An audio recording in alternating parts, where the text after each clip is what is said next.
Hello guys and welcome to the video number 2.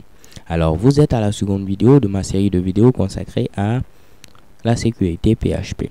Alors dans cette vidéo on va parler tout simplement des failles XSS. Alors les failles XSS nous donnent simplement la possibilité de pouvoir insérer du code, que ce soit du code JavaScript ainsi de suite dans un site web, ce qui peut être dangereux puisqu'on peut l'utiliser par exemple pour voler des cookies, modifier des données au niveau des utilisateurs de vos sites web, ainsi de suite. Ok.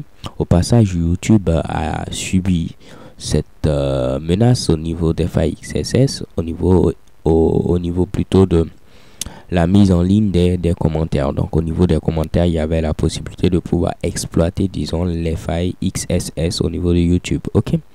Alors pour le dossier de cette présentation, je n'ai qu'un seul fichier, index.php, que je vais rapidement vous présenter. Donc au niveau de index.php, on a encore du code HTML basique. On a un formulaire ici qui utilise la méthode post. J'ai un text area, donc une zone de test avec un bouton valider. Donc une fois que quelque chose a été saisi dans ce text area, a été validé, on teste est-ce que cela existe, donc est-ce que la variable a été créée de la post MSG comme message, et si elle existe, on va afficher tout simplement de la post SMG. Alors je le rappelle, si vous n'avez aucune connaissance en PHP, je vous invite tout simplement à regarder ma série de vidéos consacrée à PHP, ok, pour débutants. Alors voyons le rendu au niveau du navigateur. Donc là, si je tape par exemple coucou, ok, et je clique sur le bouton valider, chez Kebam, on peut voir ici apparaître coucou. Le problème c'est quoi? C'est qu'à ce niveau, je peux mettre du code HTML et avec même mes balises. Donc si je mets par exemple strong et je mets ici coucou, ce qui aura pour effet de mettre le test en gras, dire que ce test est important, je clique sur valider. On peut voir que le test est bel et bien ici en gras, ce qui fait que mon code HTML a été interprété.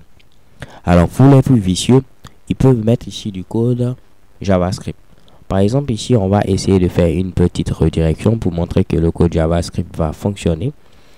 Alors je vais utiliser tout simplement ici window location.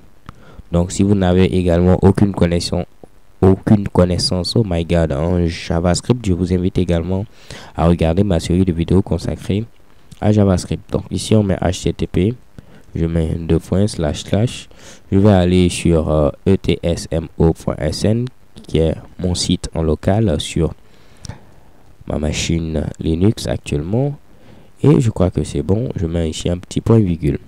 Alors testons, et cela doit avoir normalement pour effet de nous rediriger au niveau de mon forum local. Ok, cliquons sur valider et chez Kebam, je suis ici bel et bien redirigé au niveau de mon forum. Donc on peut voir que le code est interprété, et pour des personnes beaucoup plus expérimentées, on peut utiliser cela pour pouvoir voler des cookies, ainsi de suite. Ok, donc ce qui peut être dangereux. Alors voyons voir comment nous pouvons nous prémunir de ces potentielles attaques. Ok, alors pour ce faire, au lieu d'afficher clairement le message que l'utilisateur a tapé dans le text area, on ne va pas croire ici à l'utilisateur, on ne va pas lui faire confiance du moins. Ok, donc pour cela on va utiliser la fonction HTML entities. Alors à quoi va servir cette fonction HTML entities?